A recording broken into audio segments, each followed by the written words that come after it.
আসসালামু আলাইকুম সম্মানিত ভিউয়ার্স, দেখেন আমরা আসছি এই অনলাইনের পাশে।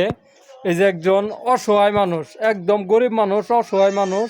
তো তাদের অনলাইনের পাশেই তাদের বাসা। এই বাসাগুলো ভেঙে দিবে শুনলাম।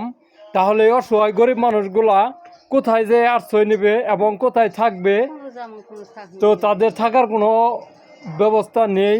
তো ডাক্তার ইনু স্যার, এই ভিডিওটা আপনারা ভাই যারা আছেন, আমার ভিডিওটা যারা দেখবেন, সবাই ভিডিওটা এত পরিমাণ শেয়ার করবেন যাতে যেন তাদের একটা থাকার জন্য একটা ব্যবস্থা করে দেয় বর্তমানকালীন সরকার। আপনি কিছু বলেন স্যার। আমরা কই থাকুন, আমার এলা জায়গার দোকান দিবাই নিয়ে কিছু না, আমার ঘর দিয়ে যে ভাঙ্গি যে কই যেমন কোনো যাওয়ানোর জু নাই। তাহলে আপনারা দেখবেন না আল্লাহ, এই যে দলে দলে আইতেছে ভাঙ্গে দিবেন নাকি, তাহলে আমরা কোনো যাবো, একটা কথা আছে না। তাহলে আপনার বিভাগ যে যা ধরে তাই করবেন, এটা গরিব মানুষ। তাহলে দেখেন অসহায় একটা গরিব মানুষ, একদম অসহায়। তো ওই বাড়ি ঘর যদি এইভাবে ভেঙে দেয় তাহলে তারা কোথায় যাবে, কি করবে?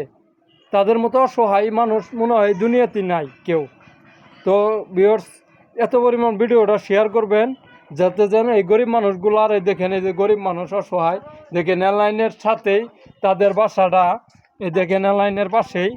তো এত পরিমাণ শেয়ার করবেন যাতে যেন এদের কোনো একটা ব্যবস্থা যেন হয়।